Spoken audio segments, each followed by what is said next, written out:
Welcome in History of World. Tehran, the new spy thriller from Apple TV+, follows Iranian-born Israeli Mossad agent Tamer Rabinyang, who goes on an undercover mission to her homeland to help destroy an Iranian nuclear reactor. In the vein of the hit series Fauda, the two even share a writer. The show depicts complex characters, engrossing plot twists, and most importantly, calls into question presumptions audiences may have about the international conflict.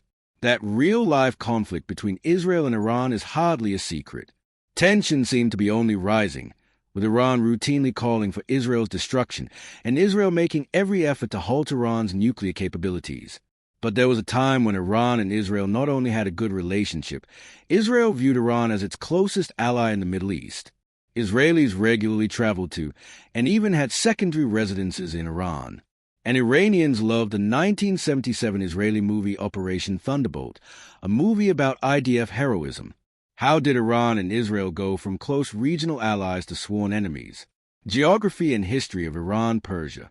First, a little bit of history. Iran sits between Iraq and Afghanistan and is home to 81.8 million people.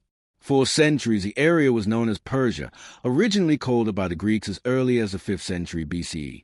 The Middle East is a diverse region populated with Arabs, Kurds, Turks, and many others. Descendant of Indo-Iranian people called Aryans, a term appropriated by the Nazi Party, Persians are one of those distinct ethnic groups. For thousands of years, Persia was ruled by dynasties. Reza Shah and the modernization of Iran. That changed when military commander Reza Khan came to power in 1921 as prime minister via military coup. Then he was crowned Shah, the Persian term for king, in 1925. Reza Shah's push towards rapid modernization of the country included equalizing access to education for women and issuing strict decrees about modernizing dress. And in 1935, Reza Shah changed the country's name to Iran to reflect its people's Aryan heritage. But these changes were sudden and rubbed those who lived more traditional and religious lifestyles the wrong way. The White Revolution and the Savak.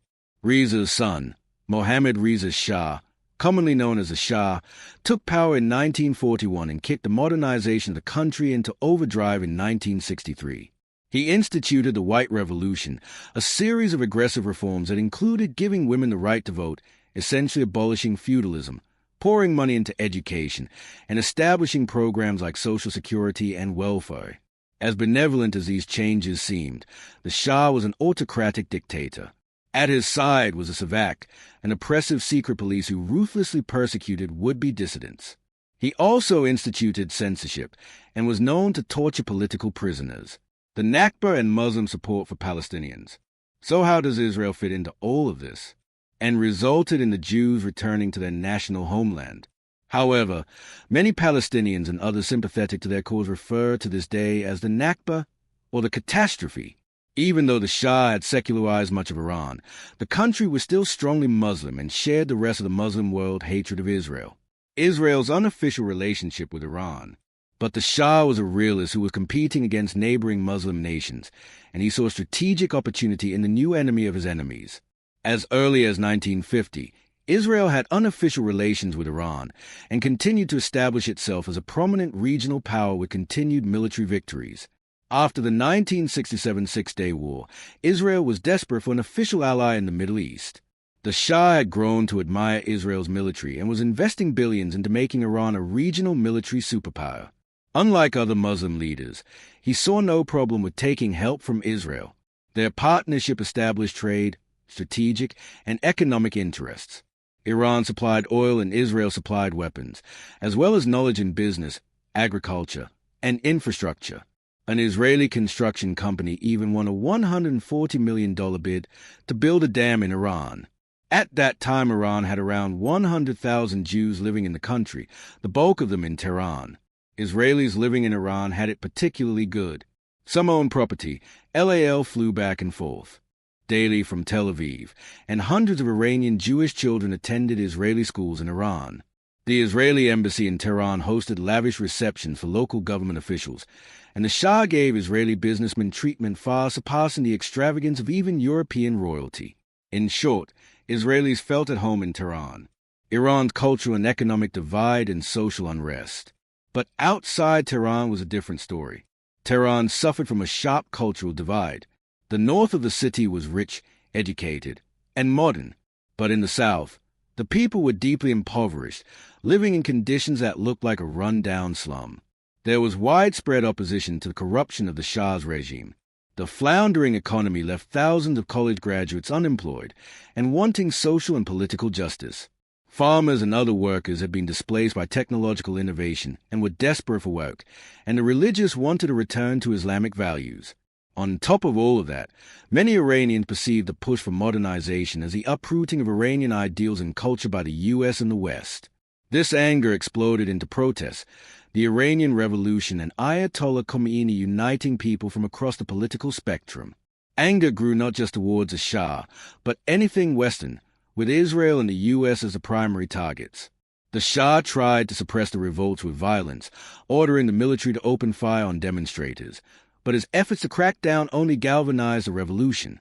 Helping lead the revolution from afar was the exiled radical religious leader known in the West as Ayatollah Khomeini. He had become an iconic figure who, through his devoted followers, incited protests and violence. Khomeini returned from exile immediately after the Shah fled. The Islamic Republic of Iran. The secular revolutionaries thought when they came to power in government, Khomeini would be content to remain a religious leader. But instead, Khomeini became the supreme leader of the whole country and established the Islamic Republic of Iran. Israeli and Jewish families living in Iran felt threatened, but the Israeli government feared that pulling out would mean severing relationships, abandoning property and assets, and losing years of work establishing personal and professional networks. During the most violent days of the revolution, those who stayed behind became captives in their own home, forced to flee in secret and often barely escaping with their lives. This terrible ordeal is a model for the backstory of Tehran's main character, Tamer Rabinyang, severing of diplomatic ties with Israel. In the years following the Islamic Revolution, Iran severed diplomatic ties with Israel, turned the Israeli embassy over to the PLO, and instituted policies aimed at Israel's destruction. Israel's involvement in the Iran-Iraq War. And yet, despite their religious, political, and militaristic animosities, in global politics, sometimes pragmatic strategy supersedes ideals. In the 1980s, Israel and Iran had a common enemy in Iraq. Between 1980 and 1988, Iran became locked in an enduring war with its western neighbor, all the while purchasing weapons from Israel, with Iran paying Israel as high as $500 million annually, according to some estimates. Iran's Holocaust denial and support for terrorist groups. But since the war ended, Iranian leaders have resumed their call for the destruction of Israel and have unapologetically denied the Holocaust. In recent decades, Israel and Iran have become locked into what is called a proxy conflict. Iran indirectly targets Israel by supporting terrorist groups such as Hezbollah and Hamas that attack Israel. Israel's airstrikes and assassinations. On the flip side, Israel has carried out airstrikes against the Iranian presence in Syria, assassinated Iranian nuclear scientists, and helped develop the Stuxnet virus to sabotage the Iranian nuclear program. The humanity of Israelis and Iranians. But it is important to remember that the citizens of Israel and Iran are ordinary people. Though Israelis and many Iranian Jews had to flee Iran and still feel a tremendous loss, it's not all hatred between the former allies. In fact, there have been several instances in which the countries demonstrated support for one another, such as when students refused to trample on streets paved with images of Israeli and U.S. flags. And in 2012, a Facebook post by Ronnie Edry went viral and inspired similar acts of love across the world. That down-to-earth humanity in the context of international conflict is what Tehran is really about. The series brings the experience of ordinary Israelis and Iranians to the forefront, from religious oppression by an Islamic fundamentalist government to the longing of Persian Jews to be able to visit the place they once called home, honestly depicting the lives of regular people, suffering the collateral damage of geopolitical crossfire. Thanks for watching. Outro: if you like what we're doing here, consider subscribing. And if there's something you want to see us discuss in an upcoming video, be sure to let us know in the comments down below. Thank you for watching History of World.